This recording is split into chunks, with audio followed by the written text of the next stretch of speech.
What's up YouTube, Saf here on Super Saf TV, and in this video I'm going to be comparing the specs of the Google Nexus 10 to the iPad 4 or 4th generation, whatever you want to call it. Now the Nexus 10 just been announced today along with the Nexus 4 on the new Nexus 7 versions. Obviously the Nexus 7 proved to be very popular. I own one myself and you can see a full review of it here.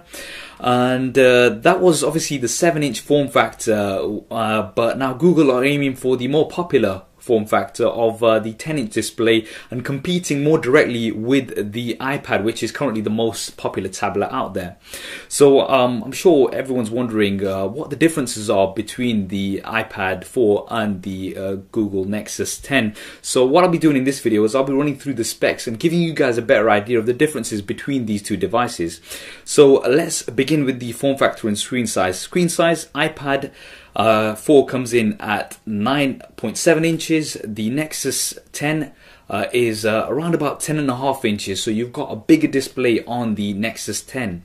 What that means in terms of resolution, iPad, you've got 2048 by 1536 pixels resolution. The Nexus 10 has a higher resolution, and that's 2560 times 1600 pixels. Now, in terms of pixels per inch, PPI, that means the iPad 4 is 264 pixels per inch. The Nexus 10, 300 pixels per inch. Now, obviously, iPad Retina display, that's their sort of key unique selling point, and the Nexus 10 actually has a considerably better display, a larger display, as well as a more crisp, and you've got more pixels per inch, so it's going to be a more crisper display on the Nexus 10, so that's really interesting. In terms of dimensions, the iPad is slightly less in length, but slightly more in width. However, the Nexus 10 is thinner. Again, that's another key thing about the iPad tablets. So the Apple products are quite thin, but the Nexus 10 is only 8.9 millimeters thick, very thin. The iPad 9.4, so 5 millimeters thinner. The Nexus 10 comes in. Weight, another advantage on the Nexus 10 is it's 603 grams compared to the 652 grams of the iPad 4. So the Nexus 10 is also lighter in terms of weight than the iPad 4. Interesting. Processor, dual core A6X with quad core graphics. The iPad 4 comes in at. The Nexus 10, a dual core A15 chip. Now obviously processor speeds will differ, and a processor speed test will be quite useful when these devices are actually in hand, doing a hand-on-hand comparison, but on paper they're sort of similar on here. Internal memory, you've got the iPad, you've got the 16, 32 and 64 gigabyte versions. Nexus 10, you've got 16 and 32 gigabyte versions, so you've only got those two versions right now. I'm not sure if they're going to be doing any more later. In terms of wireless and mobile data, the iPad, you've got the Wi-Fi version and you've also got the cellular 3G and 4G versions. The Nexus 10 currently only Wi-Fi, but the Nexus 7, do bear that in mind that the Nexus 7 released today does have a cellular option, so the newer version. So the Nexus 10, I'm sure pretty soon we'll be having a different version, but currently only Wi-Fi, so do bear that in mind. In terms of RAM, the Nexus 10 has 2 gigabytes of RAM. The iPad, I'm not 100% sure, they've not made this clear, but I believe it's 1 gigabytes of RAM. But I'm not 100% on that because I couldn't find the specific RAM anywhere of the device. The iPad 3 had 1 gigabytes of RAM, so I'm assuming it's going to be quite similar. So it's probably 1 gigabytes, but I can't be 100% sure there. In terms of the rear-facing cameras, both have rear-facing cameras, 5 megapixels, 1080p HD, both capable of recording. Very good there.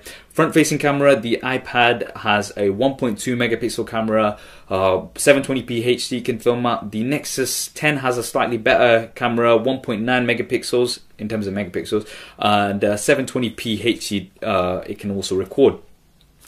Connector, the iPad, obviously now they've gone with the Lightning connector, which is the smaller and faster connector, but it won't work with your other devices without a converter. The Nexus 10 micro USB, obviously very universal, and also micro HDMI. And I think this is really useful because you can connect the Nexus 10 directly to a screen via a micro HDMI standard cable, which you can pick up very cheap. Obviously with the iPad you're going to have to buy the Lightning to HDMI adapter, which again is going to cost you a little bit more than the universal version that the Nexus 10 offers. In terms of NFC connectivity, iPad obviously doesn't have NFC connectivity. Nexus 10 does come with NFC connectivity. Now it's arguable, obviously, would you actually need NFC on a tablet? I don't know, but I'd rather have it than not. So the Nexus 10 does have NFC. GPS, okay, now this is one of the points I didn't cover in one of my previous videos and everyone was like, you didn't cover it. So GPS, the iPad Wi-Fi version does not have GPS. The cellular versions do, the Wi-Fi versions don't. Nexus 10 does come with GPS. Both versions come with GPS, so that's one advantage there as well. Operating system, obviously iOS 6 versus Jelly Bean 4.2 Android. So again, Android versus Apple. I'm not going to go into the debate in this video. Your preference is your preference. I'm not going to say which is which you should go with. That's totally up to you. What's your preference in terms of operating system? Obviously some people prefer Apple, some people prefer Android, so I'm not going to go into that. Battery, the iPad has quite a large battery, 560 mAh battery. The Nexus 10 9000 mAh battery, so the iPad does have a larger battery. Both sort of claim around about 10 hours usage though, so in terms of usage, again, that's to be seen when the device is actually in hand. Price, now okay, this is going to be interesting. 16GB version of the iPad, £399 or $499. The 32GB version, £479 or $599. The Nexus 10, now obviously Google have been really lowering the prices. 16GB version, £319 or $399.